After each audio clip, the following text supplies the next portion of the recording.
আসসালামু আলাইকুম। আপনারা দেখতে পাচ্ছেন আমার সামনে লাং রয়েছে। তো ভাইবার ক্ষেত্রে আমাদের যখন বলবে যে একটি ভিসেরা নাও, তো সেক্ষেত্রে যদি আমরা লাংকে চয়েস করি, তো সেক্ষেত্রে আমাদের কী করতে হবে, কী কী জানতে হবে এবং কী কী পারতে হবে সেটা নিয়ে আজকে কথা বলবো।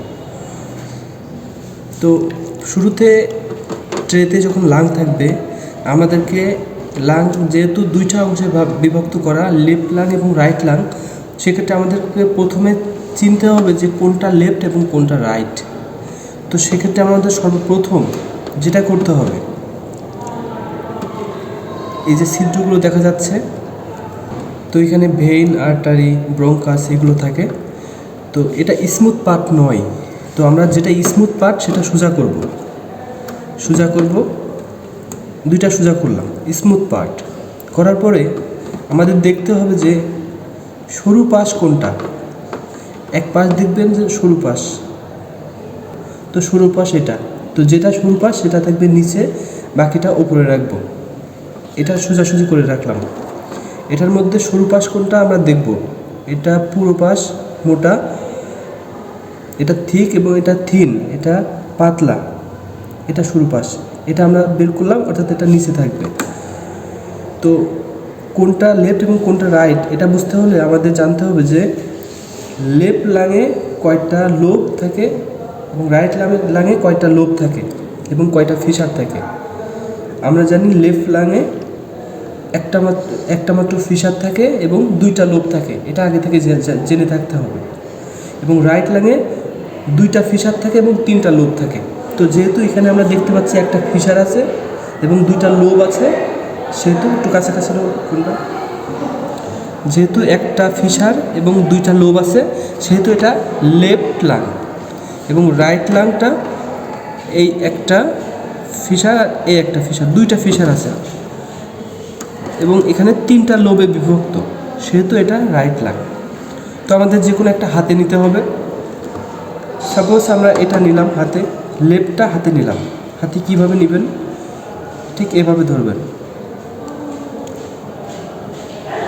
এভাবে ধরবেন।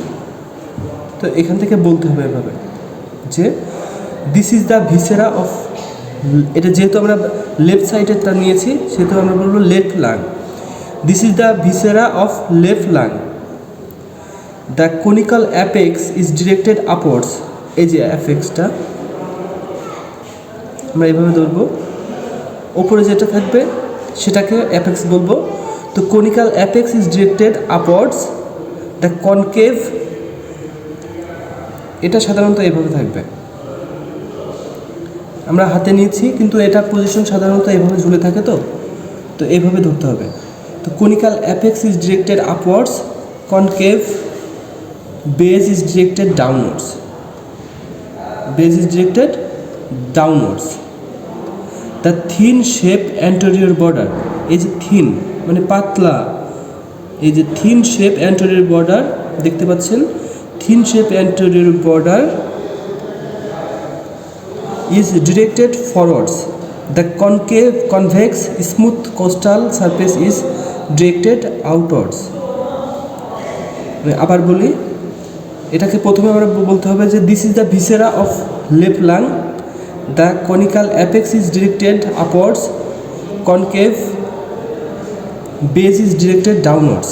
দ্য থিন, এই যে থিন দেখতে পাচ্ছেন, the thin shape anterior border is directed forwards, the convex smooth costal surface is directed outwards. এরপরে আমাদের জানতে হবে যে এটার কয়টা সারফেস আছে, দুইটা surface. It has to surface, coastal surface and medial surface. যেহেতু ভিতরের দিকে থাকে এটা মিডিয়াল সারফেস, এটা coastal surface. It has three border, border কয়টা, তিনটা border. It has three border. Border বলতে গেলে anterior border, posterior border and inferior border, তিনটা বর্ডার মনে রাখতে হবে। এই যে থিন যে লেয়ারটা থাকে এটাকে অ্যান্টেরিয়র বর্ডার বলা হয়, পেছনের দিকে থাকে পোস্টেরিয়র বর্ডার এবং নিচে থেকে ইনফিরিয়র বর্ডার।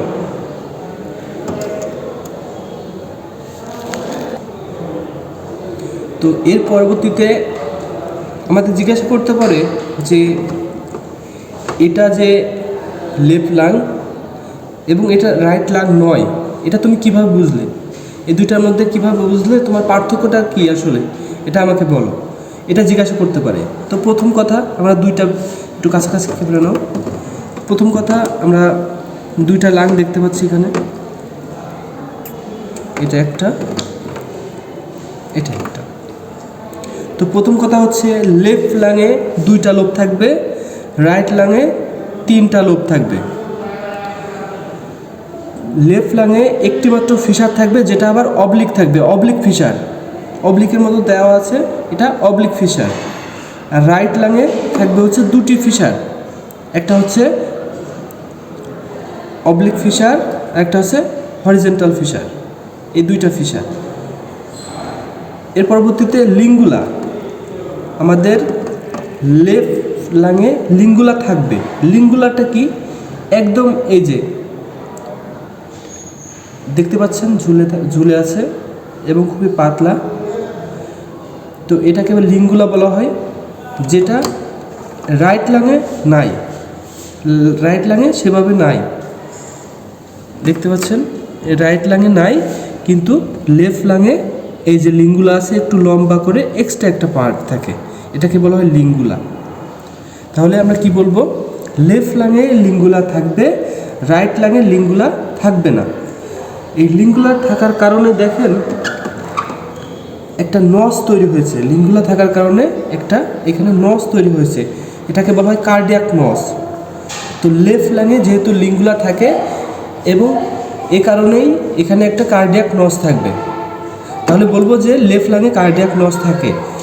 যেহেতু রাইট লাঙে কার্ডিয়াক লিঙ্গুলা থাকে না, সেহেতু রাইট লাঙে কার্ডিয়াক নস থাকবে না। তো এটা হলো দুইটার পার্থক্য, এভাবে আমরা চিনলাম। একই সাথে আমাদেরকে বই থেকে জেনে নিতে হবে লেফট লাঙের ওয়েটটা কত, রাইট লাঙের ওয়েটটা কত, এবং আরও কিছু এক্সট্রা তথ্য পাবেন বই থেকে, আপনারা খুঁজে দেখতে পারবেন।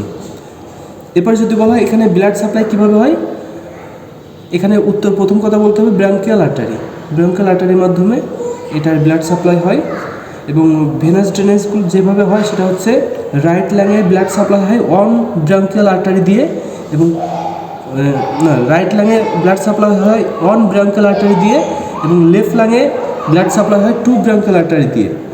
এবং each lung is provided with one pulmonary artery and each লাঙের দুইটি, প্রত্যেকটা লাঙের দুইটি পালমোনারি ভেইন থাকবে। তো এইগুলা আমরা যদি উল্টা করি তো সেক্ষেত্রে এখান থেকে আমরা চিনতে পারবো। আমরা এই পর্বটা স্কিপ করতেছি এই মুহূর্তে, কিন্তু এক্ষেত্রে আরও কিছু জানতে হবে যেটা বই থেকে দেখলে খুব বেশি ভালো বোঝা যাবে। এরপর তো আরও কিছু প্রশ্ন জিজ্ঞাসা করতে পারে যে এই লাঙের কি কি সমস্যা, মানে কী হলে কি সমস্যা হয়, কোনটাকে কী রোগ বলা হয়, এই প্রশ্ন জিজ্ঞেস করতে পারে। যেমন লাঙের পর্দায় ইনফেকশন হলে, তো আমরা জানি যে হার্টের পর্দাকে পেরিকার্ডিয়াম বলে আর লাঙের পর্দাকে প্লুরা বলে। তো লাঙের পর্দায় ইনফেকশন হলে সেটাকে আমরা বলবো প্লুরোসিস। আমি আবার বলি, লাঙের পর্দায় ইনফেকশন হলে এটাকে বলা হয় প্লুরোসিস। আর লাঙের প্যারেনকাইমাতে ইনফেকশন হলে এটাকে বলা হয় নিউমাইটিস নিউমোনিয়া। আবার বলি, লাঙের প্যারেনকাইমাতে ইনফেকশন হলে এটাকে বলা হয় নিউমাইটিস নিউমোনিয়া। লাঙের এর পরবর্তীতে লাঙে যদি বাতাস ঢোকে, লাঙে বাতাস জমলে এটাকে বলা হয় নিউমোথোরাক্স। লাঙে যদি বাতাস জমে তাহলে এটাকে বলা হয় নিউমোথোরাক্স। তো যেটা বলছিলাম, লাঙের বাতাস জমলে এটাকে বলা হয় নিউমোথোরাক্স। এই লাঙে যদি ব্লাড জমে, অনেক সময় লাঙে ব্লাড জমতে পারে বিভিন্ন কারণে, তো লাঙে যদি ব্লাড জমে তো সেটাকে বলবো আমরা হেমোথোরাক্স। এবং লাঙে যদি ফ্লুইড জমে, দেখা যাচ্ছে মাঝে মাঝে ফ্লুইডও জমতে পারে, তো লাঙে যদি ফ্লুইড জমে সেটাকে আমরা বলবো প্লিউরাল ফিউশন। তাহলে আমাদের মনে রাখতে হবে বাতাস জমলে নিউমোথোরাক্স, ব্লাড জমলে হেমোথোরাক্স, এবং ফ্লুইড জমলে প্লিউরাল ফিউশন। এবং অ্যাসপাইরেশন নিউমোনিয়া এটা লেফট লাঙে হয়, এটা মনে রাখতে হবে। লেফট লাঙে অ্যাসপাইরেশন নিউমোনিয়া এটা লেফট লাঙে হয়। তো এর বাইরে আরও অনেক তথ্য আছে এবং অনেক কিছু জানার বিষয় আছে, তবে এই মুহূর্তে আমরা এতটুকু ভাইবার জন্য আলোচনা করলাম এবং ভাইভাতে এর বাইরেও অনেক কিছু পড়া লাগে যেটা বই থেকে পড়তে হবে। তো সবাইকে ধন্যবাদ।